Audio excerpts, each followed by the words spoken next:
Mlinda lango wa zamani wa timu ya Harambee Stars Patrick Matasi anakaribia kumaliza marufuku yake ya miezi mitatu iliyotolewa kutokana na tuhuma za kupanga matokeo ya mechi. Matasi mwenye umri wa miaka 36 alisimamishwa mwezi Machi na shirikisho la soka la Kenya FKF, huku marufuku hiyo ikieleza kuwa ni ya muda ili kuruhusu uchunguzi kufanyika.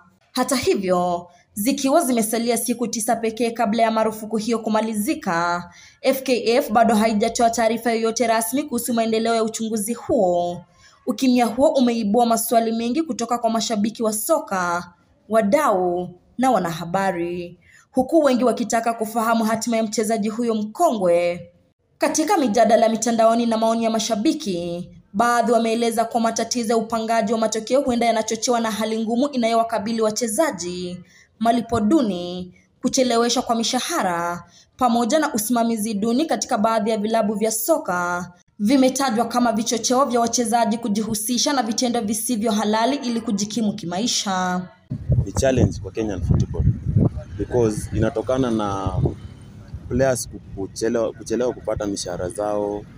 Unapata vilabu zingine hazilipi players vizuri. It's not just Matasi peke yake. Ukiangalia ligi mzima ya Kenya, utapata ni players wengi sana. Na tunapata isolated cases peke yake. What the clubs can do ni walipe players on time na walipe mshahara mzuri. And then we should restrict na mambo ya match fixing. Policies zifomiwe za kuzuia match fixing. Na wale wenye wanapatikana na hatia ya ku match fix, wachukuliwe hatua. Akiwa involved, hata kama ni player ama ni nani ama ni owner wa club. Kuna owner pia tulisikia alikuwa involved kwa hizo story. So kama ni owner ama ni player, pia wachukuliwe hatua. First thing, the whole Kenyan iko messed up. Like FKF kwanza tukiangalia na previous ya Nick ilikuwa tu messed. Alikuwa na Iran venye anataka.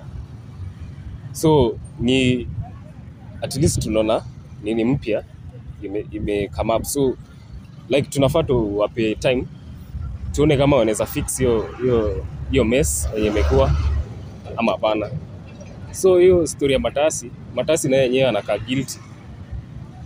Ukiona tu venye hiyo video ili nini.